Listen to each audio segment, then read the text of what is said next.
श्री गणेशाय नमः। आप सभी का हमारे YouTube चैनल पर हार्दिक स्वागत है। आइए सुनते हैं गणेश जी की पूजा पाठ में सुनी जाने वाली पौराणिक कथा। एक गांव था जिसमें एक सेठ जी अपने परिवार के साथ रहते थे। सेठ जी का गांव के पास के ही शहर में बड़ा व्यापार था। सेठ जी गणेश जी की पूजा श्रद्धा एवं विश्वास से करते थे, जिससे सेठ जी के घर में अन्न धन के भंडार सदैव ही भरे रहते थे। उनके जीवन में किसी भी प्रकार की कोई कमी नहीं थी। नित्य प्रतिदिन नियम अनुसार रोज वो नदी पर नहाने जाते और आकर गणेश जी की पूजा करते, उन्हें भोग लगाते, फिर स्वयं भोजन करते थे। ये बात सेठानी जी को अच्छी नहीं लगती थी।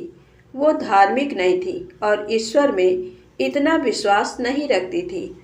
एक बार सेठानी जी ने सोचा कि ये इतना गणेश जी को मानते हैं, गणेश जी की पूजा करते हैं, इससे होता क्या है। आज तो देखती हूँ वो कैसे गणेश जी की पूजा करते हैं। अगले दिन जब सेठ जी नदी पर नहाने जाते हैं तो सेठानी जी गणेश जी की मूर्ति को उठाकर मूर्ति को कपड़े से ढककर बगीचे में जमीन में दबा देती हैं। जब सेठ जी नदी पर से नहाकर घर आते हैं और देखते हैं कि गणेश जी की मूर्ति तो मंदिर में नहीं है, तो वो सेठानी से पूछते हैं, गणेश जी की मूर्ति मंदिर में नहीं है, कहाँ गई? तो सेठानी जी बोलती हैं, मुझे नहीं मालूम, मूर्ति को घर में बहुत ढूंढते हैं उस दिन, क्योंकि वो गणेश जी को भोग नहीं लगा पाए थे।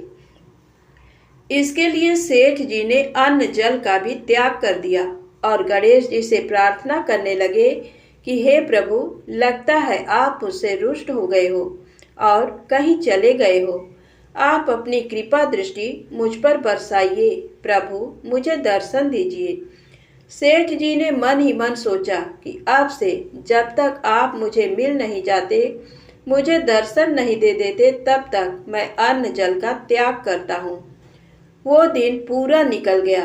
रात्रि में सेठ जी की भक्ति से प्रसन्न होकर गणेश जी भगवान ने स्वप्न में भगवान एक छोटे से चूहे के साथ खेल रहे होते हैं और चूहे को खाने को लड्डू देते हैं।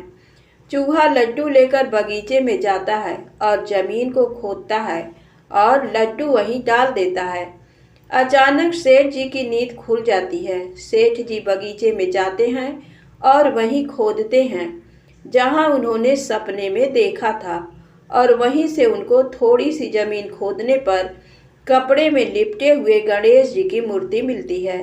सेठ जी गणेश जी की मूर्ति की पूजा करके उनको यथास्थान स्थापित करते हैं और सेठानी के पूछने पर सारा वृत्तांत उन्हें सच सच बताते हैं।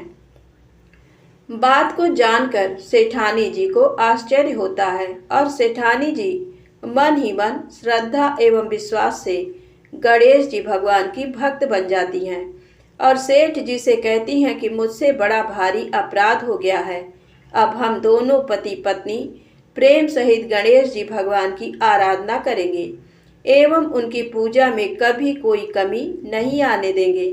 ये सुनकर सेठ जी अत्यधिक प्रसन्न हो जाते हैं और दोनों पति पत्नी गणेश जी भगवान को धन्यवाद करते हैं।